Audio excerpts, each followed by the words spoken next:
বিসমিল্লাহির রহমানির রহিম। হাসবি রাব্বি জাল্লাল্লাহু মা ফি কলবি গায়রুল্লাহ নূরে মুহাম্মদ সাল্লাল্লাহু ইলাহা ইল্লাল্লাহ। শুধু এটা বলবেন, আরো দিতে বল, কিছু কথা বলেন। গালির পরিবর্তে গালি, মায়ের পরিবর্তে মায়ের। কারণ আপনি যদি নিজের লাভ চান তাহলে আপনাকে এটা করতে হবে, এছাড়া দ্বিতীয় আর কোনো উপায়। কারণ মায়েরে মায়ের বাড়াই, ঝগড়ায় ঝগড়া বাড়াই, এই পর্যন্ত কখনো শান্তি হয়? কত মামলা হয়েছে, কই সমাধান তো হয় নাই। কত বিচার বৈঠক হয়েছে, সমাধান তো হয় নাই। আবু বকর সিদ্দিকের আমলে কি ঝগড়া ছিল না? হযরত ওমর ফারুকের আমলে কি ঝগড়া ছিল না? তো ওনারা জীবন লিড করেছেন কিভাবে? ওনারা বলে আমরা আমাদের আবেগ দিয়ে জীবন লিড করি নাই, কোরআন সুন্নাহর দেখানো পথে জীবন লিড করেছি। আর কোরআন সুন্নাহর জীবন লিড করলে কি হয়? বলে যে বানানেওয়ালা আল্লাহ, উনি তো জানে কাকে কিভাবে করতে হয়, কাকে কিভাবে ধরতে হয়, কোন জিনিস কিভাবে হ্যান্ডেল করতে হয়। আমরা না জানলেও আল্লাহ জানে। ওই আল্লাহর বিধান মানা মানে আপনি সফল হয়েছেন। আমি কি বুঝাতে পারলাম?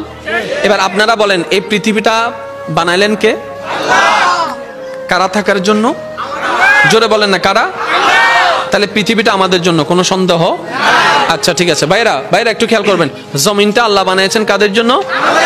তাহলে আল্লাহ থাকবে না, ফেরেশতাও থাকবে না, তাহলে আমাদেরকে ছেড়ে দিছে দত্তরা থাক। এটা কি আমরা কিনছি নাকি আল্লাহ দিছে? আমাদের তো মালিকানা নাই, তো ঝগড়া করি যে এই না, আর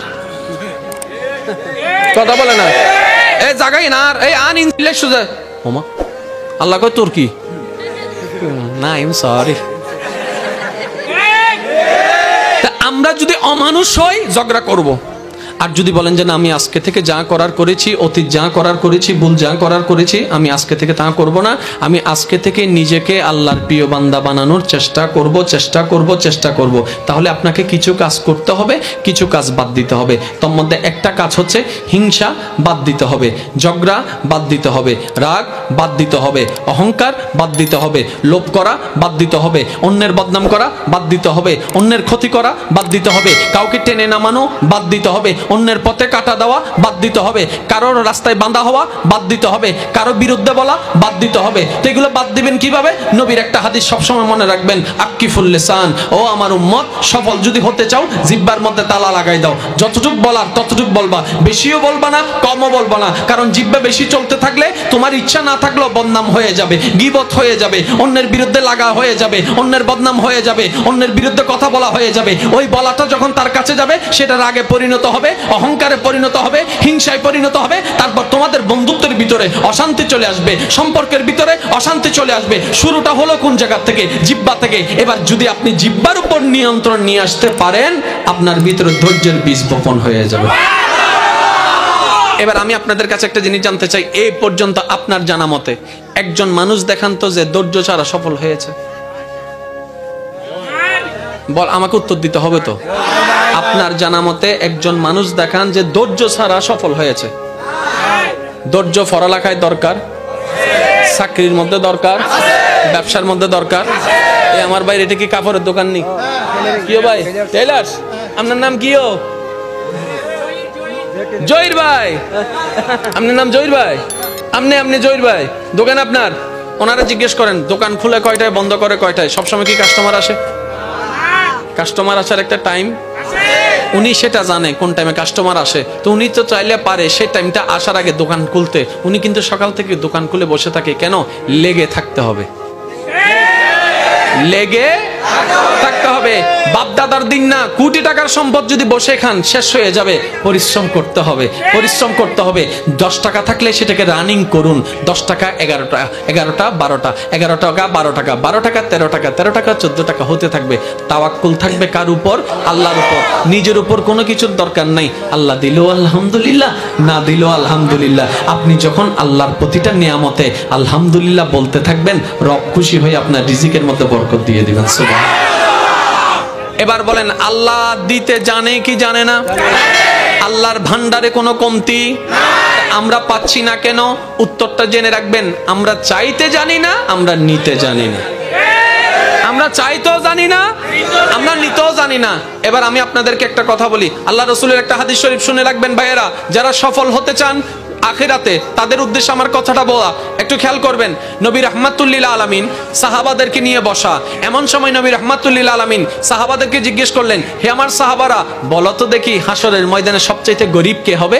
সাহাবায়ে কেরাম প্রশ্নে শুনে বললেন, ইয়া রাসূলুল্লাহ, আমাদের জানা মতো গরিব তো সে হয় যার টাকা থাকে না, ঘর থাকে না, বাড়ি থাকে না। হাসরের ময়দানে কে গরিব হবে?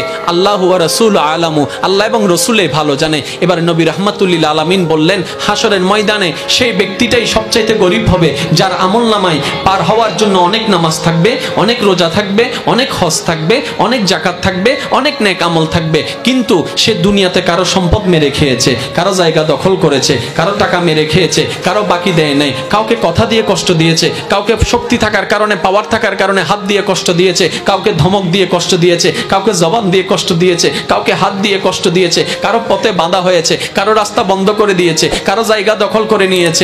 এই রকম মানুষ যারা হাসরের ময়দানে যাবে, ওই মানুষগুলা যখন বিচারের কাঠগড়ায় যাবে, ওই অসহায় মানুষগুলা, মজলুম মানুষগুলা আল্লাহর দরবারে ফরিয়াদ করে বলবে, রব্বে করিম, দুনিয়াতে এই মানুষটা আমার উপর অত্যাচার করেছে, আমাকে গালি দিয়েছে, আমাকে আহত করেছে, আমাকে আঘাত করেছে, আমি দুনিয়াতে বিচার চেয়েছি, কেউ আমার পক্ষে ছিল না, কারণ আমি গরিব ছিলাম, আমি অসহায় ছিলাম, আমার পক্ষে কেউ ছিল না। আল্লাহ, তুমি তো আহকামুল হাকিমিন, তুমি তো ন্যায় বিচারক, আজকে তোমার কাছে বিচার চাই, আল্লাহ বিচার আমাকে করে দাও, আমাকে ন্যায় বিচার দাও। এবার রব্বে করিম বলবে, এই নামাজি, তুমি ওকে আঘাত দিয়েছো কেন?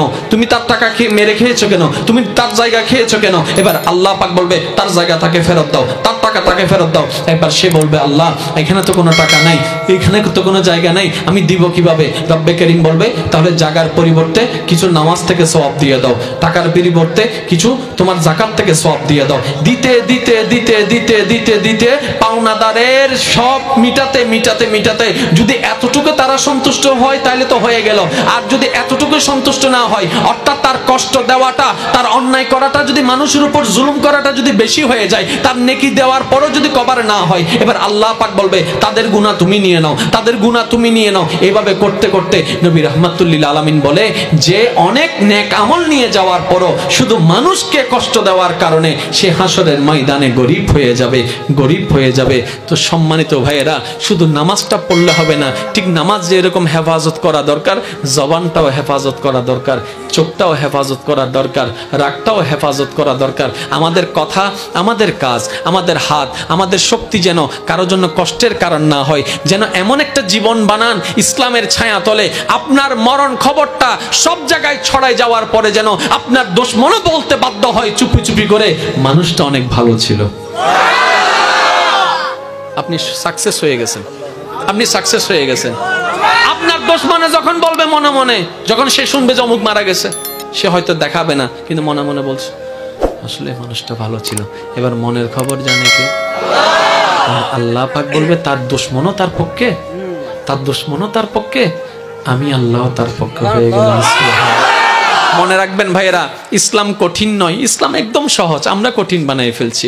আল্লাহর রহমত তো বিশাল, আল্লাহ তো রহমত দিতে কিপটামি করে না, আমরা কেন সেই রহমতকে বাগবটারে করে কমাই দিচ্ছি? আমি তো বুঝলাম না। আল্লাহ তো রহমত দিতে প্রস্তুত। আরে যে আল্লাহ না মাননেওয়ালা যারা আছে তাদের ঘরেও পর্যন্ত রিজিক পৌঁছায় দেয়, আপনি আমি তো মাননেওয়ালার দলে।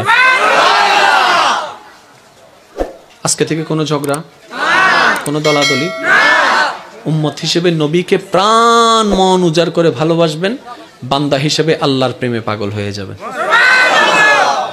আপনি কি উম্মত নন? তাহলে আপনার নবী আপনার থেকে ভালোবাসা পাওয়ার অধিকার। আপনি কি বান্দা নন? আপনার আল্লাহ আপনার থেকে ভালোবাসা পাওয়ার অধিকার। বাস আপনি সেই হকটুকু আদায় করতে যান। এদিকে আপনি হক আদায় করতে থাকবেন, এদিকে আপনার অশান্তি জীবন সুন্দর হতে থাকবে। সুবহানাল্লাহ।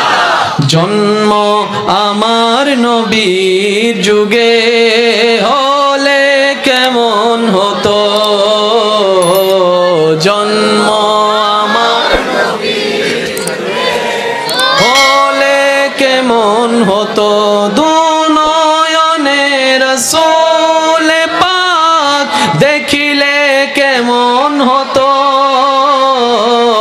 জন্ম আমার।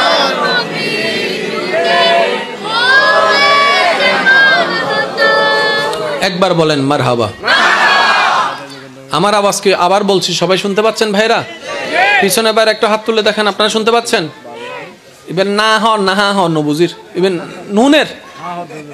আচ্ছা, যারা নুনতে লাগুন, তারা ইল্লে ইল্লে গরম একজন ভাগি উনতে লাগুন না এইসব অনহ না অনহ। আপনারা কি আমার কথা শুনতে পাচ্ছেন? আমি অনুরোধ জানাবো, কমিটির ভাইদের উপর কেউ রাগ রাখবেন না, কারণ আমি যতটুকু দেখলাম সব ছোট বাচ্চা। এত বড় আয়োজন যে করার সাহস করেছে আপনাদের ছেলেরা, আপনাদের ভাইয়েরা, এটাই তো বড় প্রশংসার দাবিদার। কমিটির ভাইদের জন্য সবাই একবার মিলে বলেন মারহাবা, আরো জোরে বলেন মারহাবা। আমাদের সকলের পক্ষ থেকে কমিটির ভাইদের জন্য একটা নাচ ডেডিকেট করি, চলেন, রাজি আছেন তো? ত্রিভুবনের প্রিয় মুহাম্মদ এলো রে দুনিয়ায়,